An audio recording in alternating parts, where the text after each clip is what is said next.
the dentist doing here? Staying in the hotel. He's a guest, you see. Dentists do stay in hotels, you know. Yes, but they don't go about telling people's wives to stay in bed, do they? Welcome to episode 11 of the Fawlty Towers podcast, where we're going about telling people's wives to stay in bed. It's okay, we'll tidy up. No. How are things? Very well today, Gerry. How are you? I'm okay. The penultimate episode. Semi-penultimate. Is it? We're going to do a wrap-up show. We are. Yes, that's quite right. Been a quick run this time. We've lasered through the series. Mm-hmm. Enjoyed it so far? It's been very good. It's a nice little reminiscence, isn't it? You can remember when you first watched the episodes, that homely feeling. A couple of crackers to finish up with. Ones to look forward to. Hmm. Not for much longer. We're starting one of them immediately. Yeah. After my summary. Which you've written? As always. Crack on. In the anniversary, we join Basil and Sybil on their crystal anniversary as a cunning plan goes typically awry. With guests lined up to celebrate the special occasion, Basil's insistence on surprising his wife leads to her vacating the premises at precisely the worst moment. With embarrassment on the cards, can Basil convince his closest friends that Sybil is not away in a huff but ill in bed, or will he be exposed on this occasion as a crackpot? Yeah, I think crackpot is more than likely. Almost inevitable, I you would might be say. disappointed if he wasn't. We begin this week in the kitchen. Just occurred to me, this podcast and one of our previous, Jonathan Creek, we had a character named Polly, and not once did I get the opportunity to say, Polly, put the kettle on. No, she doesn't do it. I think writers go out of their way to not have their characters called Polly put kettles on. Yeah. You never see it happen. You don't. Anyway, Yeah. we're in the kitchen. Polly is complaining to Terry about Basil not agreeing to lend her £100, even although Sybil has said that it was okay and she needs it for the weekend. Yeah, it's a bit of an unreasonable complaint that your employer won't give you money. Not if his wife has said it's okay and it's just Basil dragging his heels. Yeah. I thought that Terry's note that it's nothing to them was a little bit... You know, where does he get the information about the books? I would disagree. I don't think they're making we've discussed that, in many occasions so far. I don't think they are making an absolute fortune, a killing off this enterprise. No, but clearly they'd probably be happy that that's the perception that Terry's got. Basil certainly would, yeah. Yeah. I think he goes further than that as well. He says that they practically run the place. And I thought that was a bit of a cheat coming from Terry.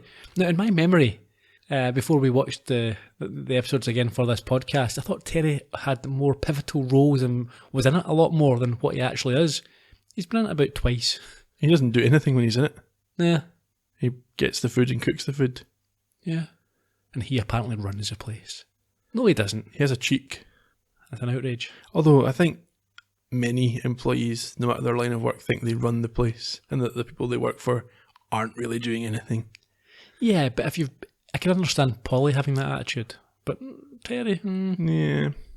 Manuel shows up. He's another one who might have feelings about what he's being asked to do. Yeah, I think what happens at this point is Terry goes outside for something and Manuel appears with bags of ingredients. For what? Well, he's got painting supplies and some change, so Polly's obviously asked him to pick some stuff up. And he's also got paella. The ingredients for it, yeah. But he isn't sure if Terry is aware that he's to be doing some cooking. Well, he's obviously anticipating an issue there, isn't he? Yeah. It's quite perceptive. Yeah. And at this point, Sybil storms in and is clearly upset that Basil has apparently forgotten their 15-year anniversary. Yes. And Manuel very quickly stops talking about the paella. Why? Because it's not for her to know about. Mm-hmm. And she makes the point that she didn't think that he would forget this year, especially after what happened the previous year. We can only imagine what happened the previous year. He had to sew them back on. Once again.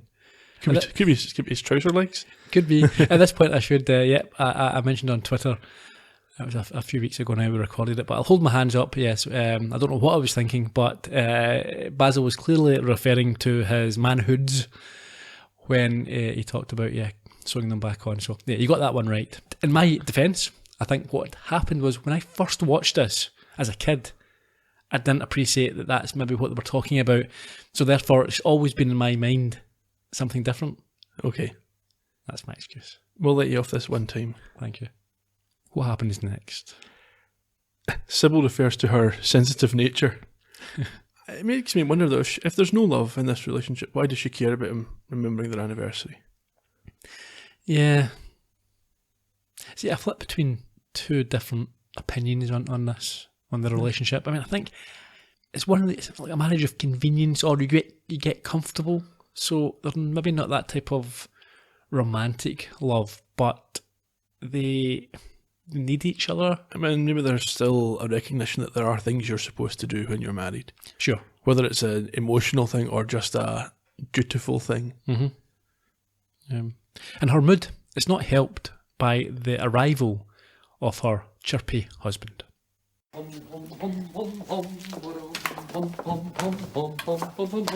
you know what poem that's based on, Polly?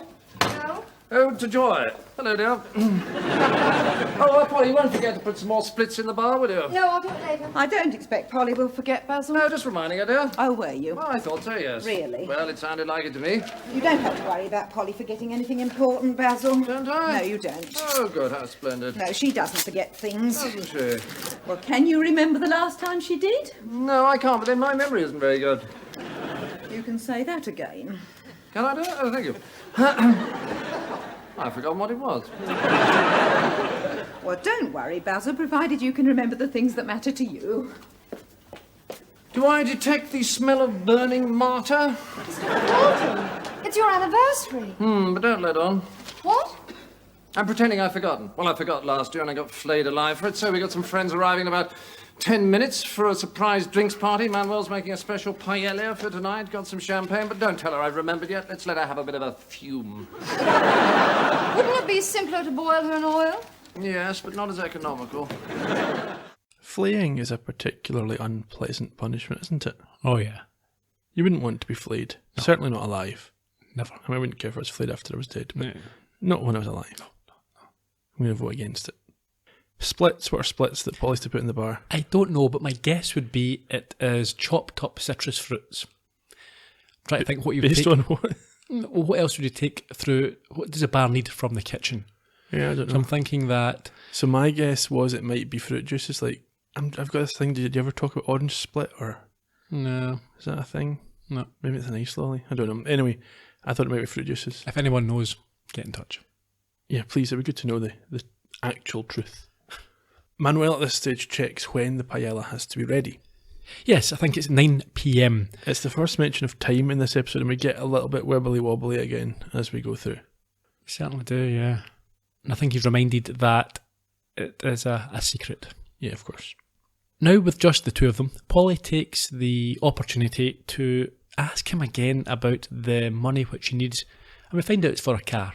Yeah, he's not saying no.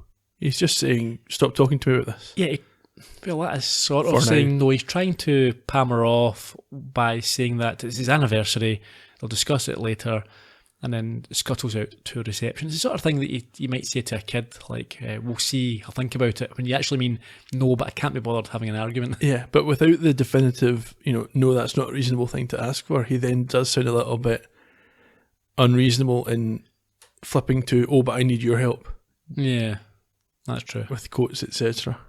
We're out in reception. Well, just before, Basil goes out to reception, but Terry comes back into the kitchen, and he wants to know what the paella ingredients are all doing in his kitchen. True. At reception, Basil greets Tibbs and Gatsby. Who've recovered, They have. miraculously, They're still there. and no longer seeing ghosts. No.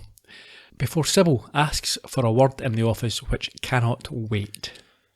Yeah, Basil continues his fake or faux ignorance by pretending he doesn't remember what day it is. What date is it, Ian? It's the 17th. I think he argues. Oh, that's it. He argues it's the 16th. Yeah, he says it's not. Yeah. Until proven otherwise, and then admits that it doesn't stir any No, memories. you're wrong. He does. It reminds him it's the Battle of Agincourt, or possibly some other famous historical fight. Which earns him a slap in the face from Sybil, who storms off as he rattles through other significant days and is then approached by an annoyed Terry. Why is he annoyed? Oh, somebody else wants to cook in his kitchen. Yeah, see, I'm not sure about this, if Terry's being unreasonable or not. Well, I'm not sure what it's like if you're a chef. Is it normal that you don't let other people use your kitchen, or is it considered to be the hotel's kitchen and it's up to the hotel who gets to use it? Well, I think both is the case here. I mean, I think that you would consider it your domain. However, you don't own it. It's not up to you. I think what's probably happened here is that Basil hasn't explained this to maybe Terry. as a courtesy, he should have said to him, I'm going to ask Manuel. Terry points out that he knows all the Spanish foods. Mm-hmm. So he's obviously assumed that Manuel's been asked because they've assumed that Terry can't cook paella. Oh yeah, he can do Franco fritters. All sorts of things. If anyone remembers eating Franco fritters, please tell us what they were. But as this is going on, what does Manuel see? Sybil leaving. And he interrupts. Effectively, normally Basil would fob him off for at least 5 minutes. Yeah. But he manages to effectively communicate that Sybil has gone. Yeah, he doesn't get this message across in time because Sybil's already in the car. And outside, we see the now panicking Basil chase after her and shouting that he hasn't really forgotten the anniversary, but to no avail, she can't hear and she's not up for listening. Yeah, he does a dance of frustration, I've noted, before collapsing to the ground. Yeah, he falls to his knees and he starts to beat the ground, just as two of their friends, the brilliant and sarcastic Roger and his wife Alice, pull up. Yeah, he does another testing the walls type of thing where he says he's smoothing out a bump in the driveway. No, but in the podcast run, we probably should have made more of a point of this. I think we've mentioned it a few times, but hey, we're a little bit late. This is a point in the episode where things could be retrieved if he wanted to. This is a point where everything goes wrong. Yeah. So had he simply said, I was playing a little joke on Sybil, she's misunderstood and she's left, oh, it's a bit of an issue, how embarrassing, then that would be it. But no, he tries to cover it up. It also dates the show a little bit because now she would just have her phone, he'd text her or something. Of course. Although, in fairness, if you are in a huff with someone, you would expect you wouldn't look or answer maybe you'd get one of your friends to do it, one of the guests who's come to the party. Yeah, but then you would have to admit to them. Mm-hmm. Yeah, but even without today's technology, we know where, or we can guess, and we find out later where she has went. So it wouldn't be hard to place a call to there, and we can get to why that person wasn't invited later. We'll come to that. Yeah. So Basil runs in ahead of this arriving couple. Yeah, he sprints in. Yeah, and he asks Polly and Manuel. Why is he asking Manuel? Desperate. This has happened before. I think he's asked Manuel for advice, even though he doesn't trust his judgment in any way. Yeah. What's Polly's suggestion? Well, she offers her typically bad advice, which is say she's ill. But before that, she says, yeah. And Manuel's advice is say the surprise is that Sybil's not here. It's a little bit like the gourmet night line where there was a third option, which was it duck surprise? Yeah, and the surprise was that there was no sauce. Yeah. It also kind of shows a literal understanding of English from Manuel. But as you rightly said, Polly's suggestion is to say that Sybil is ill. Roger finds this hilarious because ill is part of Sybil's name. Yeah, I thought it was alright. Sybil, Baz well. I think the bottom line is if you have to explain your joke, it wasn't funny. Sometimes. Or you misjudged your audience. Yeah, I think misjudging the audience. I don't think they're in the mood to receive that type of, or Basil certainly isn't. The note that I've made here is Roger is not the most subtle of wits. No, is that rhyming slang? No, Roger's brilliant. Yeah, fan. Oh, I'm a huge fan. I think he's my favourite character out with the core. He's certainly my favourite guest. So. I've seen that said by a few folk that Roger is the leading guest. Yeah, I wouldn't say he's my favourite, but he's very good. Mm-hmm. He's no Bernard Cribbins though. They're different types of characters, aren't they? Very much. Basil gets into a bit of he starts floundering, you might say, a bit of a pickle when Alice asks what's wrong with Sybil. Mm-hmm. Before that, he also made a joke about, I think when he has a wisecrack, she says, "Oh, Roger, be quiet," and he points out that she's been learning his name all night. So yeah, tell me about the floundering. Yeah, so Alice wants to go and speak to Sybil, and Basil has a bit of difficulty stopping her. What does he resort to? He goes back to his old favourite, the knee injury. Yeah. And then just drags her through to the bar. But Alice has another idea. Yeah, she's going to phone Sybil in her room. So to deny this, Basil now claims that she has lost her voice. And I think it's at this point he brings him through to the bar. Well, he started dragging her. She breaks away from him to make the call. That's right. Okay. So we're in the bar now. And Alice asks if the doctor has been. And his initial response is to try and ignore the question. Yeah, he takes their drinks order, I think. She orders a gin and it, which I don't know, I can maybe tell you about later, or I can tell you about now. Tell me just now. Okay, because you don't know what a gin and it is. I didn't. I do know, but I didn't at the time. Yeah, neither did I. I had to look it up. I think it's a kind of sweet martini. It's a gin and vermouth mixture. There's various different ways to make it, but yeah, it's slightly more gin than sweet vermouth. Okay, and why is it called it? Short for the word Italian. Ah, makes sense. Mm-hmm. So as Basil is preparing these drinks, he hears Roger whisper that they've had a fight and she is refusing to come down. Do you think Basil hears that? Yeah, you can see him looking.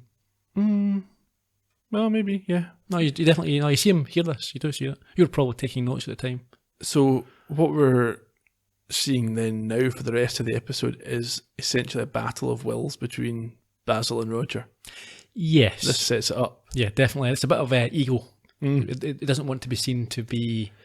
Yeah, so Basil's going to make these claims and he's going to essentially challenge Roger to call him out. It's a little bit like Columbo, a bit of cat and mouse. You know that Basil enjoys these things to a certain extent until it gets a little bit too cringy for him. Yeah. There's a bit of an issue though, because Basil says at this stage the doctor hasn't been, but he's coming later, and is immediately followed by Polly coming in and saying the doctor says she's going to be in bed for a couple of days. Yes. So Basil tries to get out of this by saying that the man who Polly saw was in fact a dentist, but this puzzles Roger, who doesn't understand why a dentist would go around telling people's wives to stay in bed, as we heard at the top of the podcast. He's maybe not met many dentists that are this way inclined. Yeah. Could have been a hobby. He just likes telling people's wives what to do. A bit risky these days anyway. Back then, probably. Get away with it if he had a charming smile. And some laughing gas. Indeed. Or cocaine was it they used back in those days, wasn't it? The dentists. We then hear Roger toast Basil. Yes. I think it's an up yours, Basil, isn't it? Which he doesn't like. No. So Basil tries a little bit of small talk at this point. He talks about not complaining. Your traditional line. You didn't get that when I said it in previous episodes? I didn't catch it. I'm sure many of the listeners have been catching it every week. But yes. Well, there you go. And he talks about getting the bar done up as a captain's cabin. How does Roger respond? With his typical sarcasm. Yes, I think he suggests it might introduce a bit of class. And at this point, two other friends, Virginia and Arthur, arrive. And she proudly produces her cake. Yeah, she's brought birthday cake, anniversary cake. Some sort of celebratory dough. Is it dough? No, there's no dough in cake. Is You're thinking of bread. Yeah, I don't know. It's carbs, you don't eat it. So What's cake? What's the difference? What they're made out of? Who knows? Yes, Basil explains at this point that Sybil's ill. They don't know what it is, and Roger stirs things up a little bit. How? He suggests that maybe some cake would make Sybil feel better. Yes. Basil insists that it's not a good idea, and Virginia asks if the doctor has been, only for Roger to butt in and tell her no, but the dentist has. Virginia wants to insist on taking some cake to Sybil, and I thought at this point, it's actually quite rude of these people. Basil is Sybil's husband. He's saying, she's not well, she's in bed, leave it. Yeah. And they won't accept that. But maybe if they know the couple and they know Basil very well. Well, this is the possibility. Do they know what he's like? And also, obviously, Roger is winding things up a little bit. Yeah. So at this point, Basil, I think, starts to stutter. Well, you can see him kind of working out his story in his head. He's developing the story as he goes along. He's thinking, what have I already said? What am I going to need to say to cover these new facts that I've introduced? Yeah, what he comes up with is that they've called the doctor and described the symptoms, which are now loss of voice and puffiness. Yes, and he's interrupted by Manuel. Yeah, he's angry. Why? Terry is messing up the paella. And Basil's not really interested. He just tells him to deal with it. Moves him along. As this is going on, we see Virginia ask Polly what is puffed up. Well, yeah, Polly walks past Basil. I think it's Basil's talking to Manuel, maybe? Yes, that's what I'm saying at this point. Yeah, so Basil tries to hint to Polly that the swelling is in the eyes, but Polly hears thighs. In fact, most of her legs are a bit on the large side. Virginia, of course, is a nurse and now wants to examine Sybil. Yeah, because Basil's finished with Manuel. He comes back over to them, and after realising what the mix-up is, tells her that, yeah, the legs, the thighs are a little bit puffed up, but it's mainly around the face, around the eyes. Yeah, he then tries to distract Virginia from her ambition of examining Sybil by telling her she's lost weight. Yeah, but I think, we should mention that point. When Basil finds out that Virginia is a nurse, it's a shock to him. Yes, but he acts like how you think I'd forgotten. Yeah. At this point, he has another opportunity to get out of things. Polly says he ought to tell them, and I think it looks like he's about to. He's going to tell the truth. Yes. And then she just dumps him right back in it. What does he say? Well, what does she say? She says he should tell the truth about the doctor coming this morning. And when I did these notes, this was a topical comment. I said, Basil has a new story. He's worse than Saudi Arabia. I don't think it's topical anymore. No. So we have to move on. The doctor, he says, did come this morning. He didn't say to these guests because he didn't want to worry them. I think Polly chips in on that one. Yeah. And he makes out that he's just been a bit upset by the whole thing. Yeah.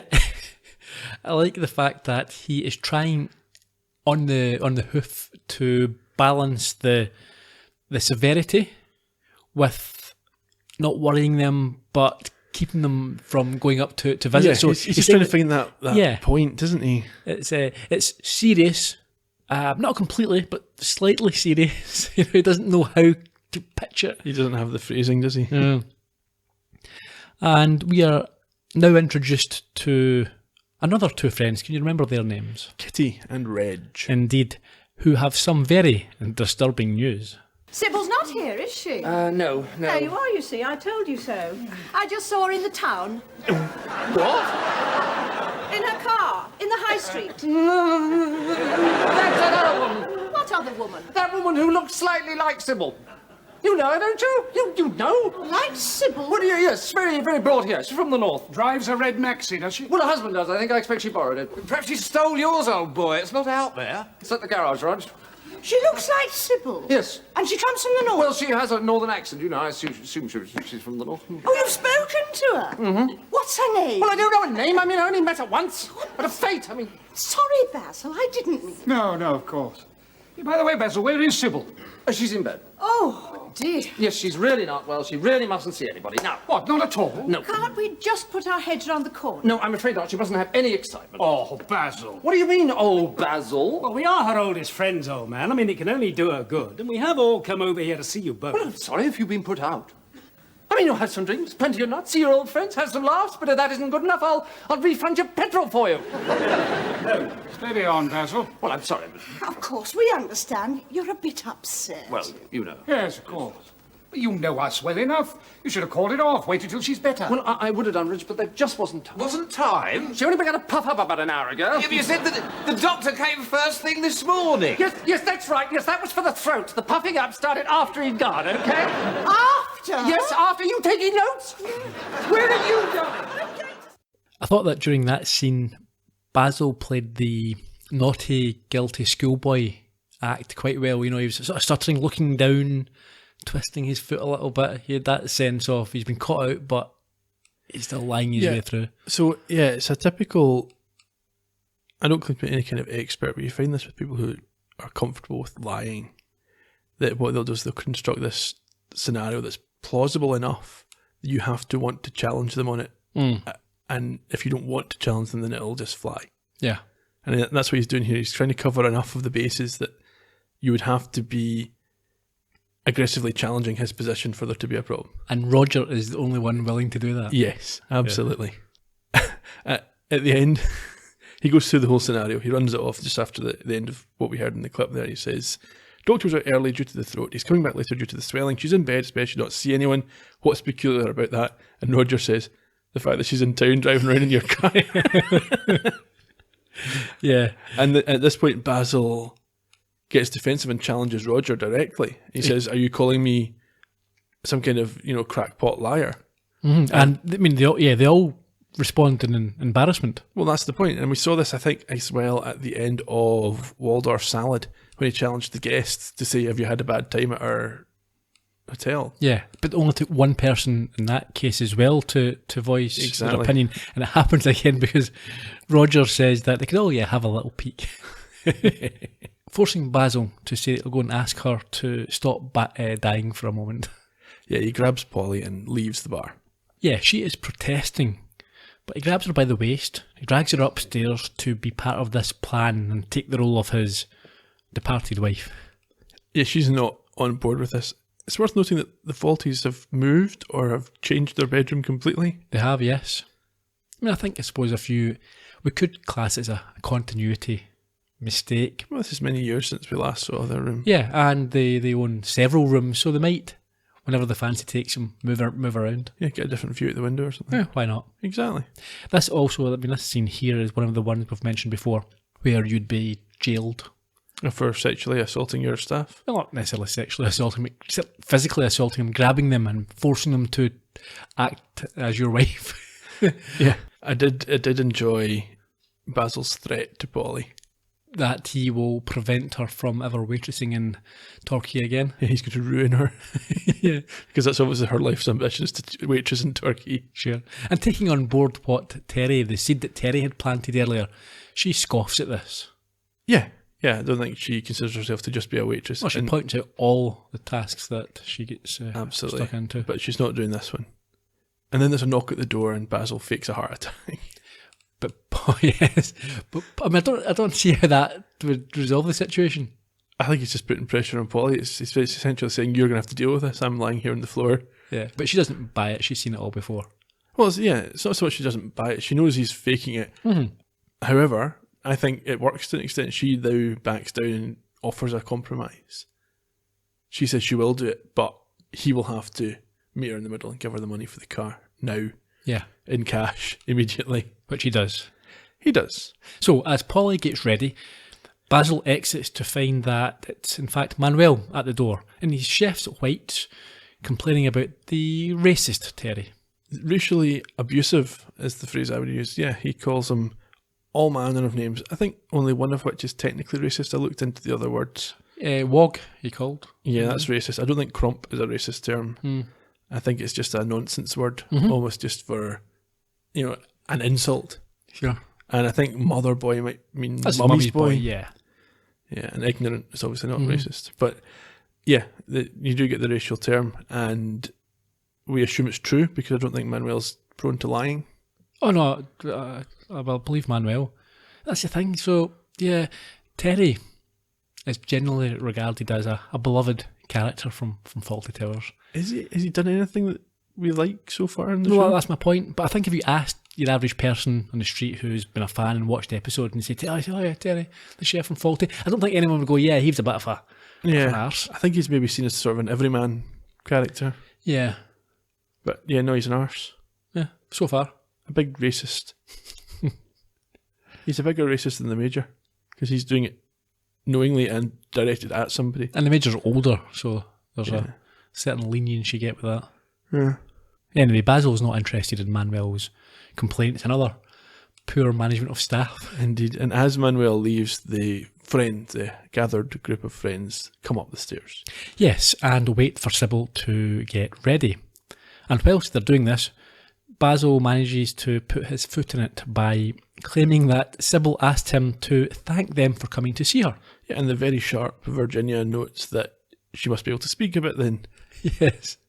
And he says that it was written down on a postcard. Which Roger asks if it was stamped. Yes. So he's just saying, yeah, you're at it. This isn't true. Yeah. Well, I think what he means by that is, was it stamped? Was it sent from somewhere else? Because Yeah. No, he's calling him on the lie. Yeah. But yes, that's his way of doing it. Alice asks about an ashtray at this point. Yeah, so what does Basil do? He says he'll get one, and he runs downstairs. Was it an ashtray, or was it for more nuts? I think they've not got any nuts yet, so she's asked for an ashtray, and he heads downstairs. Right. And while he's downstairs, he takes a drink from behind the bar. I think it's beer, I don't know for certain. It's an old, because I thought perhaps it was spirit, but when you see it, it has foamed up. Yeah. As he's taking this drink, Manuel runs up and shakes him, which leads him to pour the drink all over his own face and head. And there's another disaster in the kitchen. What's that? Terry has insisted he knows how to make paella. He can do it better, and he's put mince in it. I don't know if you get varieties of paella, but I think traditionally it's a fish dish. Manuel wouldn't be putting... Yeah, it is a fish dish, of course. Manuel... Yeah, you don't put mince in it. I wouldn't have thought. No. Basil's not interested. He's just saying... I don't think Basil's got any thoughts that there's going to be a successful meal at the end of this event. So he's not interested. He's not. I mean, at this point, he just wants to... In fact, you should probably just say to Manuel, just stop making the paella. Yeah. It's not going to happen. Well, I mean, that's interesting. At this point, what do you think Basil's ideal outcome is? That they all leave as quickly as possible. But how would you ask any more okay, questions. how would you do that? Okay, so let's say that this plan of his goes well. They all go up. In his head, they all go up, stick their head in from the door, say hiya. She says, and they go, okay, we'll see you later. And then they come back down the stairs. They wouldn't be leaving at that point. Yeah, would they? no, I think he does want them to leave at that Oh, point. I'm sure he wants them to, but he wouldn't necessarily expect No, I think that. they would. I think they would think, oh, she's not well. He needs to look after her. We'll head off. We'll see you another time. Yeah, okay. Or they might just head into town for some drinks or something, or dinner. Sure. Anyway, we kind of get a cut back upstairs to the friends before Basil returns, and Roger's basically lamenting what a terrible party Basil puts on. Yes, and he's not shy in coming forward with his theory on what has happened as Basil arrives with he the doesn't nibbles. quite get his theory out, does he? He's about to give his theory Yeah. when Basil arrives, so he clams up a little bit. Yeah, that's what I'm saying. He's got... It's not an ashtray, he's got... He's got an ashtray and crisps and nuts. Right, So okay. he's picked all these things up, and then I think deliberately spills the nuts. To buy a bit more time, yes. Yeah. So he needs to go and get a brush. A Basil brush. No, I'm not having this, Roger, stop. Broom, broom.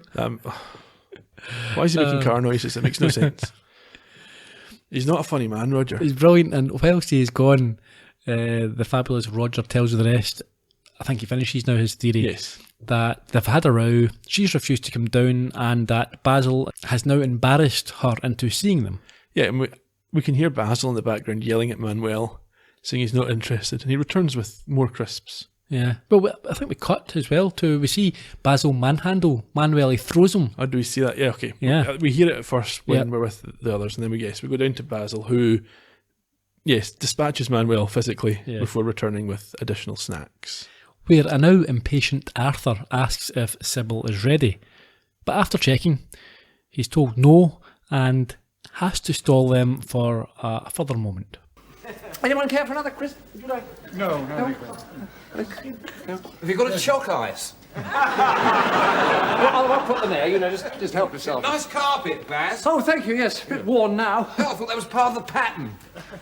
Nice paper, Basil. Oh, thank you, Alice. Yes, we got it to go with the carpet. Go Actually. with it. That's right, Roger. Yeah, well, one of them will have to go. My money's on the carpet. You read a lot of Oscar Wilde, do you, Roger? Yes. I don't know if you've ever seen the moulding up there, but one of... Oh, dear. It's all right. Don't worry. I'll clean it up.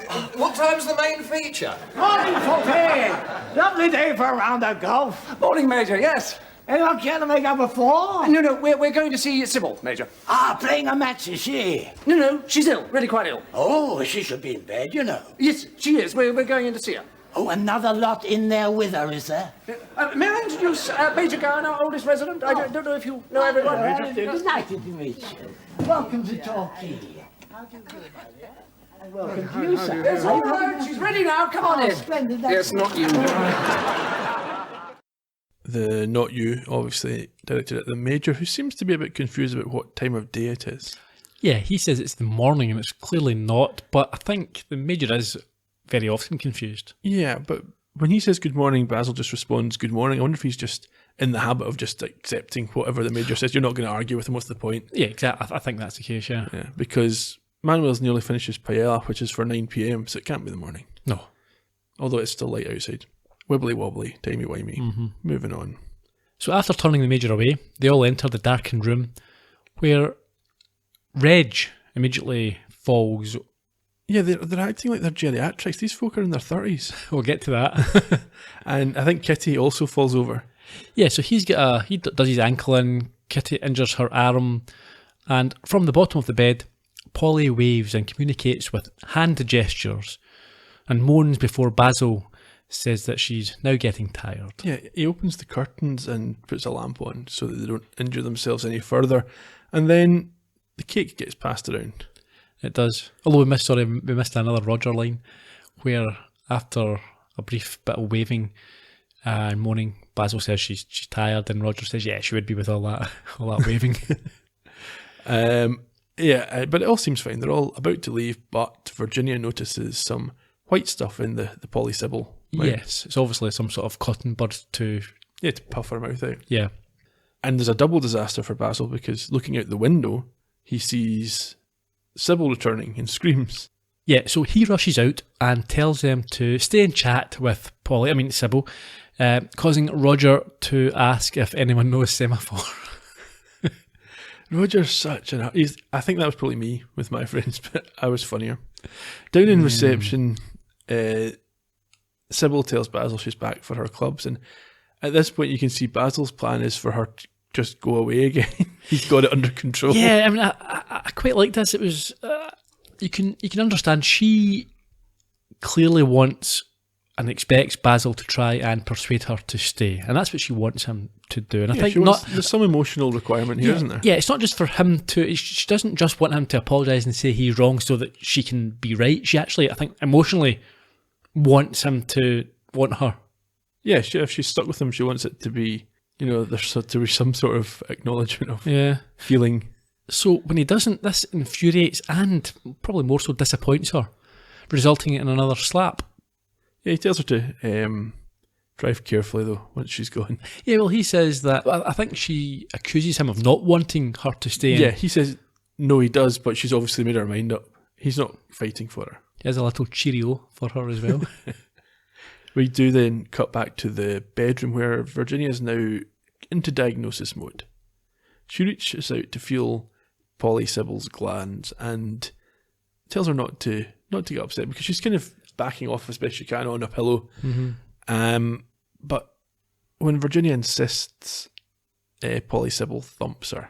Yeah, she ends up on the floor from a punch, and the returning Basil has to chastise the cowering Polly like an animal by hitting out at her. That's what I wrote, chastises her. It's absolutely, I suppose, easy for Basil this one, yeah. Mm-hmm. He doesn't feel bad about chastising Polly. And he apologises to them. And they all agree it's time to go. Yeah, I think he says that the doctor will be over soon and he will let them know his verdict before they decline another drink. Outside? Yes, in the car. So a couple of things here. Sybil, as we've discussed, she obviously has some sort of respect for the marriage. She's in tears, she's upset. Oh, I know. And Audrey is there. The infamous discombobulated phone voice that we've seen Sybil discussing many things with over the series. She tells Sybil that all men are the same. I don't think that's true. No. Audrey's, well, first, I'm not going to go on a not all men sort of rant here, but quite clearly Audrey's husbands or partners have been much more violent and despicable. Yes, than Basil ever has in the things that we've seen. Mm-hmm. Anyway. Yeah, I mean, I think Sybil has been more violent towards Basil than certainly the other way around. Absolutely. Sybil, no violence is good, we should say. Nothing is. It's not. No, there's no appropriate level of violence, but what I'm saying is that all men are not the same, and what Sybil is experiencing is not what Audrey has previously experienced from what we've seen.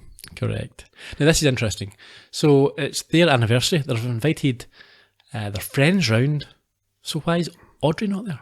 Yeah, I know. So, Basil's done the invites. Mm-hmm. And even if he doesn't like Audrey, the party's for Sybil's benefit. It's a surprise for Sybil. Why would her best friend not be invited? It's outrageous that she isn't. The only thing I can think of is he didn't trust her to keep it a secret. He knew, or he thought that as soon as Audrey knew, she would tell Sybil and it would ruin it. But then you would have to cover it off by inviting her on the day or something. Oh, you have to. I mean, you'd be disappointed, but my best friend's not here. I've not heard of any of these other people. I think the main reason he's not invited her is it would undermine the story, because she would tell Sybil as soon as Sybil called her to say, "Oh, he's forgotten again." Yeah. So that for plot reasons she can't be invited. Oh yeah, I understand that from plot reasons, but I don't understand why. I think Basil just doesn't like her. It's the sort of the hackneyed, cliched, your friends. I don't think he particularly despises her. I think he just can't be bothered with their gossiping when they're together. That type of attitude. I don't think it's enough. I don't think there's been a major fallout and you really think that the person's a wronging. I think he just can't be bothered with her. The only other possibility that occurs to me is maybe this is a social group. These 4 couples do things together, and Audrey's not part of that group, so he's disinvited the group. Yeah, but still it's a party, isn't it? You bring, and in fact, when they went for the builders, they're not going to stay with Audrey's that they went to. Yep. So unless there's been some major incident then, but we don't hear about that. She should have been invited anyway. Definitely, it was a bad move. Poor form. Poor form. And another mistake is that Sybil didn't actually get her golf clubs when she came in. No. So she returns to pick them up. Back at reception. Basil is shepherding the group down the stairs and they're about to leave. When the injured party. I think he apologises for all the injuries. Either at this stage or maybe slightly earlier, I can't remember. Or is it later on? Anyway, it doesn't matter because Sybil comes in and Basil immediately acts like it's the lookalike that you mentioned earlier on. He does, yeah. I think before we get to that, they come down the stairs and most of them have got injuries or their partners have injuries. But Roger's down last and he's got a massive smile on his face. He hands his empty glass to Basil and says that we should do it more often. I think he's enjoyed the sparring. He's loved it, yeah. So, yeah, as you said there, Sybil walks in and she stops in stunned silence and amazement with her friends staring at her.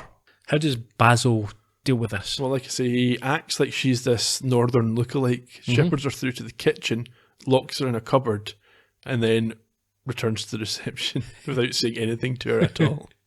What do we also see in the kitchen? Yeah, Manuel and Terry are rolling on the floor fighting. They are. Back out at reception, he tells them that the woman who looks like Sybil is here to consider buying a fridge. What a coincidence. Yeah. And he shows them out with Roger again telling him that it was great fun. Polly comes down the stairs as herself and Basil tells her that was the easy part, getting rid of those 6. Piece of cake. Before he prepares to face Sybil.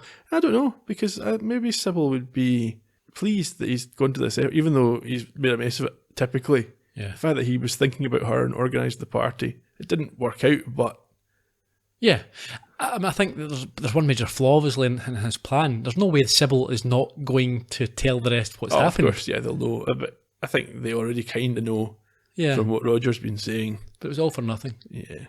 I think Sybil might very well just go out right now to the car park and get them back again. Yeah, why wouldn't you? Of course. You'd say Basil's an arse.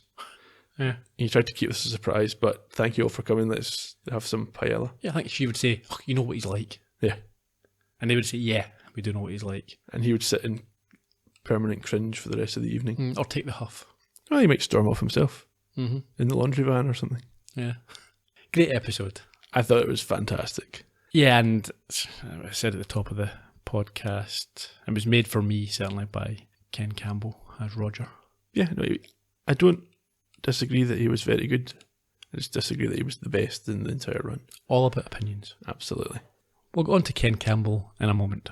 But first, I can tell you the episode was originally broadcast on the 26th of March, 1979. This was 2 weeks after the broadcast of The Kipper and the Corpse due to some industrial action. And I think that had an unforeseen benefit. It gave the cast a couple of extra weeks to rehearse. And it also gave us Ken Campbell as Roger. It did, yes. He wasn't originally cast. He was a last-minute replacement for Julian Holloway. That's Sophie Dahl's father, if anyone wants a modern reference. There we go. I think he was in all the Carry On films, so I think he's fairly well known. Yeah. So, yeah, the industrial action bumped filming back and he wasn't available anymore. And there's a bit of controversy over John Cleese's favourite episode. Some sources claim this episode to be his favourite based on the fact that it was more polished because of the rehearsal, the extra rehearsal time. But I've read elsewhere that next week's is in fact his numero uno. Who knows? John Cleese knows. I don't think it really matters. Maybe he doesn't have one favourite. Maybe he oscillates. Yeah. I mean, I don't really care. You care what your own favourite is. But even your own, you don't have to have a favourite. You can just like them. Yeah. It's like a lot of these shows like Blackadder and what have you that we've done before, Columbo certainly, Your favourite changes? Yeah, if I asked you your top 3 Columbos now off the top of your head, and then we went back and played an episode of Columbo where we discussed about it in the podcast, then it would be different. Guaranteed. Anyway, back to Ken Campbell. He died in 2008. I don't know why I'm laughing at that, but I'll tell you why I'm laughing. Because he died aged 66. Now, no, we've discussed this before with a couple of other actors. In this episode, look at Roger. Think about Roger. If you're sitting back and you're listening to this podcast right now, Comb over and all. Comb over, bald with a terrible, worse than Bobby Charlton comb over. Look at that man and you picture him in your mind. Put your DVD on, go into Netflix and watch this again. Freeze frame it on Roger and tell me he was 38. Tell me he was several months younger than me. Years younger than you, Gerry. Around about that, yeah, but there's no way he's 38. Come on. Well, folk can now hopefully picture what you look like based on that reference. Good deal better than Ken Campbell, I'll tell you that just now. Crazy. 38. What? Well, the years wearied him, obviously. I mean, he's great, don't get me wrong, but 38 in this episode. Are you joking me? He's playing a character. If you told me he was 60, I would have believed you. Certainly 58. 48 is a push. You're outraged. Absolutely, I couldn't believe it when I was looking at this. I'd never checked his age before. Even, I think, Una Stubbs, who you're going to come to, is only in her early 40s. Yeah, I mean, fair enough, that's perhaps the styling back then, the clothes and the hair and what have you, but I'm talking just about his head. Anyway. His family have just turned off the podcast and it's like, we were waiting for the Ken Campbell part. And you're just shouting about how old he looks. No, he was brilliant. You might also have seen him in Erasmus Microman. I don't know what that's about, but I like the sound of it. In Sickness and in Health. Lurley Gardens, Casualty, The Bill, Doctors, or A Fish Called Wanda alongside Mr. Cleese. He is also known for his theatre work and is part of the Madhouse Company of London, which is a comedy troupe. He is the ex-husband of Prunella G, or Gee, G-E-E, what's that, G? Whatever. Yeah. And John Cleese was a huge fan of his work, which is often described as eccentric or nonconformist. He toured pubs in the 60s with Bob Hoskins and Sylvester McCoy, whom he later lost out to for the role of Doctor Who. That'd be a bit of a sickener for him. Yeah, his prodigy. Trained him up, taught him everything he knows, and then lost the biggest opportunity of his career. I don't think he's that bothered. Doctor Who would be far too commercial. It's not bothered now. You mentioned Una Stubbs. She played Alice, born in 1937. So what was she? Well, yeah, again, early 40s? Yeah. Yeah. About your age? About, I mean, give or take. Yeah. She's most famous for Sherlock. Wardrobe Gummidge. And then Sherlock. Also, Till Death Do Us Part, The Worst Witch, Casualty, and Tricky Business. She's been in EastEnders for a while as well. Yeah, a few episodes. Her ex-husband is Nicky Henson, who we've discussed before. From the Muppets. He played Mr. Johnson in The Psychiatrist, the man with the charms. Yes. Arthur was played by Robert Arnold. He died in 2013, aged 71. He was in Dixon of Dock Green for 132 episodes. Also Blake's 7, and was a classically trained actor. Virginia was Pat Keane, died in 2013, aged 79. Also starred in Featherboy, Doctor's Casualty, Down to Earth, West Beach, Drummond's Clockwise with Cleese, The Baker Street Boys Without a Clue, and David Copperfield. A lot of Sherlock connections in this episode. Many of them have starred on more than one occasion. Yeah. Roger Hume played Reg. He died in 1996. Aged 55. You may have seen him in The Bill, Lipstick on Your Collar, Howard's Way, A Fish Called Wanda, Headmaster, or The Fortunes of Nigel. Two more. Denise Alexandra was Kitty. She was born in 1931 and has appeared in Midsummer, Silent Witness, The Bill, Casualty, Dramarama, Grange Hill, and Father Charlie, amongst other things.